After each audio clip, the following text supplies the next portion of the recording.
Hi, everybody. Dan Illman, Mike Beer. Huge afternoon of racing on tap at Belmont Park on Saturday. We will kick off the mandatory payout in the 20-cent Empire 6 with race number 6, the Grade 2 Fort Marcy. We're going 1 1/8 on the inner turf. Before we get to the analysis, try out those new DRF mobile pass performances. Get those classic PPs with true mobile interactive access, the exclusive lifetime buyer speed figure graph, lots more. Learn more. DRF.com/MPPS. Here's the field for the Grade 2 Fort Marcy. It is basically the Chad Brown show. Chad has got Flop Shot. He's got Instilled Regard. He's got Devamani. He's got Tribovan.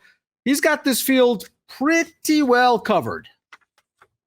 I mean, he does. He has almost half the field here. That's not that unusual if you follow graded stakes races on the turf in New York, especially. I don't know, Dan. I won't be surprised when any one of them wins this race, but I didn't think that he necessarily had to win here. His horses don't exactly stand out to me.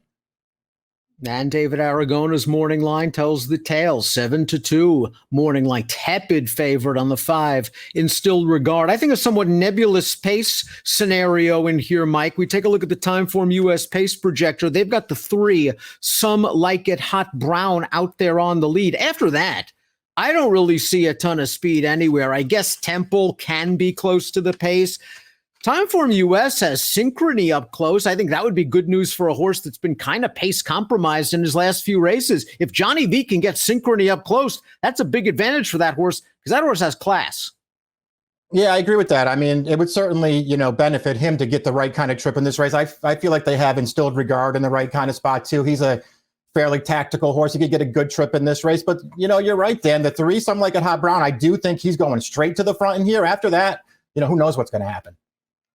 Temple, the number 1, goes out for trainer Michael Maker. Yet another Maker success story. Claimed this horse for $35,000. Turned him into a stakes winner at Aqueduct last year, winning the Geoponte. And he got back on the beam last time out as the favorite in a non-winners of 2 other than optional claimer at Gulfstream. We'll take a look at that race right now. It was at this 1 1/8 distance, and he got a very nice pace situation. They were going pretty quick up front. Temple runs them all down up the inside to get the job done. He got a perfect trip and ride in this race from Louis Saez. You're right that the pace was there. He never had to leave the rail in this race. It opened up for him in the stretch. The horse did the rest as the favorite. I thought he ran fine in there. Dan obviously took advantage of a nice trip to win that race. His form is pretty good. Listen, I wouldn't be shocked if he won this race, but I do prefer others in here. A big step up in class, I believe, for Temple. But if he can utilize his tactical speed, he has shown it in the past from the inside post, maybe he can work out a good trip. Up next is the New York-bred Win Machine, the number 2 Gucci Factor. This horse has not raced since October for Christophe Clement. It's basically a question. Will Clement have this horse ready to fire first off the layoff, especially with all these rich New York-bred stakes races coming up? Well, let's watch Gucci Factor's last race. It was in the Mohawk at Belmont on October the 13th, and I thought he ran pretty well in here. He didn't break great. He tracked the pace on the outside. We're going to see him run down Voodoo Song, who was able to set the pace, and he gets up right in the shadow of the wire. I thought it was a solid effort for Gucci Factor, but I think one of the big questions along with the layoff, Mike, is the distance. Is he as effective at 1 1/8 as he is at 1 mile and 1 1/16? I think that's the question too, Dan. He ran well in that race we just watched. That's obviously not the really good Voodoo Song, who in 2018 became a Grade 1 winner. He's still quality, but Gucci Factor didn't run down the really good Voodoo Song there, but he still ran well. I am concerned about the distance with him. I would also just point out, as you mentioned, he didn't break great in that Mohawk. That's been a problem for him in some of his races. That's right. So you got to be careful with that. Listen, his 9 furlong races aren't his best, but I think you certainly want to give him a pass for the last one in the Ashley T. Cole 2 starts back, because he totally blew the start that day. But you're right. He does not break very well. Even when he won the poker, he didn't break very well that day. And that kind of takes any kind of tactical ability away from him. And now he's going to need some pace at the 1 1/8. The 3, Some Like It Hot Brown, the expected pace setter. This horse was 3rd in the Breeders' Cup Juvenile Turf in 2018. He won the Jeff Ruby Stakes as a 3-year-old. And since then, he just has had a whale of a time making it to the races. Second last time out in the Kentucky Cup Classic. I think he's a little bit more effective as a synthetic horse, but if he gets loose on the lead and is able to back down the fractions at a price, maybe he gets a piece. Yeah, I mean, he does have a big pace advantage in this race. I actually feel like, even though it seems like his best form is on synthetic, he was a good turf horse as a 2-year-old, and really hasn't had that many chances to run on the grass since then. So we'll see what happens. Just outrun by a fast pace last time and settled for second best in that race, but he didn't run that poorly. I don't know, Dan, I thought he was mildly dangerous in here. Flop Shot ships in from Europe for Chad Brown. This horse sold for over $900,000 in October at the ARC sale. Now first Lasix, first Chad. This horse is a group winner in France. He's got a little bit of ability. There's no doubt about it. I wonder if he's kind of the upside horse for Chad down the road. I mean, it seems that way for sure. We've already, seen, I feel like we've seen plenty enough of his other horses in this race. This is the sort of new face. His form is, okay in France. I wasn't blown away by his races, but I did think he ran, pretty well, especially last time, Dan. And that horse that beat him in his last two, he looks pretty good to me. So he's been facing a quality horse over there. Yeah, that headman was odds on in that Group 2 stakes race last time out at Deauville. It was over soft going. Perhaps this horse is just waiting for some firm ground. In Still Regard has had a very interesting career. He started off for Jerry Hollendorfer. He was second in the Grade 1 Low Sal Futurity as a 2-year-old. He won the Lecomte at 3. That got him to the Kentucky Derby where he finished 4th. And he's now sort of rejuvenated as a turf horse for Chad Brown. He was 3rd in the Pegasus World Cup turf. But what happened last time out? He just didn't fire as the favorite down at the fairgrounds. That wasn't his best race. I sort of felt like, both he and Synchrony were compromised by the pace of that race, though. The 1-2 finishers just weren't coming back to that field. So I'll give In Still Regard a little bit of a pass for that one. I guess my biggest issue with him, Dan, is I know that he's good. I know he can win this race. He's a, slight favorite on the morning line. I'm just not a huge fan of his. I know he can win, but if he's the favorite, I'm going to try and beat this horse. Things to like about the 6, Synchrony, to be sure. It's his 3rd start of the year for Michael Stidham. He's a multiple graded stakes winner. He has no issue at all with the 1 1/8. And if we just break apart his 2 races, we look at the Fairground Stakes, his seasonal debut. He got wired by Factor This, who was just on fire at the fairgrounds over the winter. And I think he came off the rail at a crucial point in that race. It seemed like the inside was the place to be. There wasn't a lot of pace, and he came with a good run despite getting off the inside. And last time out, tough post. There was nothing Joe Bravo could do. He had to take him back. And again, the pace just kind of held together.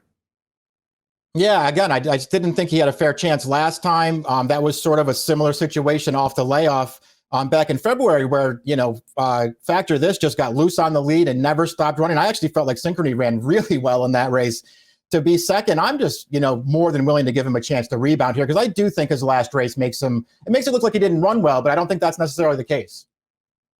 And the Muniz has come back live. A couple of horses have come out of that race to Beyer, triple digits, including Rock Emperor, who is 3rd as the beaten favorite in the Whittingham with a 100 Beyer speed figure. We'll move on to Devamani, who just missed first-time Chad Brown in the Tampa Bay Stakes. We'll take a look at that race right now. And the Tampa Bay was a pretty live race. He finished 2nd, Devamani, but the 4th-place finisher came back to win an optional claimer. That's Halliday with a 102 Beyer, and then he won the Sunshine Forever with a 103.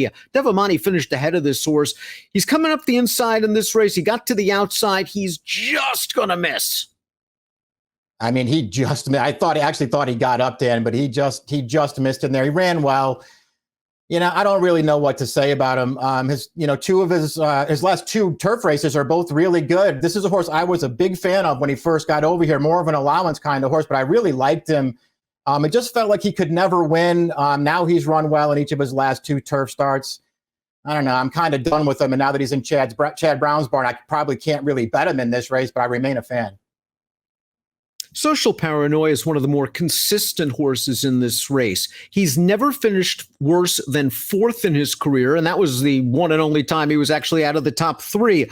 Let's go back to the Sunshine Forever. Halliday in raging form, it's his stablemate, and he got the jump on Social Paranoia turning into the stretch. I really think that was the key to this race, Mike. Social Paranoia just fell a little bit too far back. He comes with a nice run to finish 3rd, but Halliday in the form he's in right now, you can't give him this big of a head start. Yeah, that's true. I mean, he just had the best of it in this race. Halliday did. And I thought Social Paranoia ran really well in here just to be third. Really liked his return from the layoff on the Appleton. He came with a huge run to close that race down. I like the form he's in, Dan. I think he's really taken a step forward as a 4-year-old. I'm going to use this horse. And Chad Brown also has the 9 Tribhuvan, who made his seasonal debut, finishing third in the Temple race that we saw. Temple had a much better trip than Tribhuvan. I think we can expect a little bit more from this horse, but when you compare Tribhuvan to Chad's other European invader, this horse just didn't face the best of the best over there. I still think there are some class issues, perhaps, that this horse has to address. I mean, I felt the same way. It took him 12 starts over there to break his maiden, but when he finally did that, he did come right back to win again. I think that's a good sign for him. I mean, listen, if you want to, he feels like the biggest price of the Chad horses, and if you want to, be positive on him, he was very wide from very far back in that race last time. He actually put in a little bit of a run through the stretch. Now, you could argue he ran almost as well, if not just as well, as the winner, Temple, considering the trips and scenarios. Let's take a look at our top picks for the Fort Marcy. Again, we're kicking off a mandatory payout in the 20-cent Empire 6. You like Synchrony on top. Again, just a consistent horse. I think Johnny V can get him into the race, and that's the key. I'm a fan of Gucci Factor. I like what I've seen from him. I want to give him a chance at 1 1/8, and I just think it's 6-1 or so. He's fair. The Chads have to get bad. I think Synchrony will take a little bit of money. I think Gucci Factor might be the one to get lost in the cracks a bit. I can see that, Dan. I got him in my mix too. I think he's going to run well in this race. I'm just going to stick with Synchrony in here. I'm just going to he's got to get the right trip in here. He can't fall too far behind early, but I think he's plenty good enough to beat this field. I agree wholeheartedly with that statement. He certainly is. 6825 for Mike, 2487 for me. It's the Grade 2 Fort Marcy. It's a great card at Belmont Park on Saturday, and the Fort Marcy Race 6 has an approximate post time of 3:59 Eastern. Good luck.